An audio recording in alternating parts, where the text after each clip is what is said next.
पंजाबी ड्रामे जी नई अपडेट में तव्हां सभिनी पहिरीं प्यारनि खे दिलि वारनि खे सिंधी भेनरुनि खे ख़ुशि आमदीद। दोस्तो अॼु रिव्यू कंदासीं मेगा सोप शहर पंजाबेरी, जंहिंजा अचण वारा एपिसोड ज़बरदस्त सनसनीखेज़ थियण वारा आहिनि, छो त ड्रामो हिकु बहितरीन मोड़ ते पुॼी चुको आहे। अचण वारे एपिसोड में तव्हां ॾिसंदव त हाणे चाकर ख़ान जेका सांवल खे चयो हो कमु करण जे लाइ त हीउ माण्हू वापसि पकड़े आहे क़ासिम खे। सांवल बिल्कुलु वेझो वञी पुॻो आहे, उन्हनि जे अंदाज़ो हणी वियो आहे त हीउ हिते आहिनि।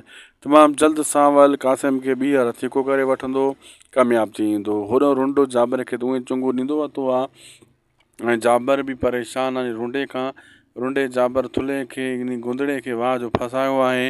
हाणे हीउ वीचारो वञे त काॾे वञे ऐं वार बि इन भागे जा उबता सुबता आहिनि बुछड़नि वारा।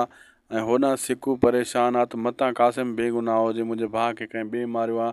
तव्हां ॾिठो त कहिड़ो चाकर ख़ान खे चई मूंखे क़ासिम सां मिलणु ॾे। हाणे क़ासिम सां हू कीअं मिलणु ॾे, क़ासिम आहे कोन।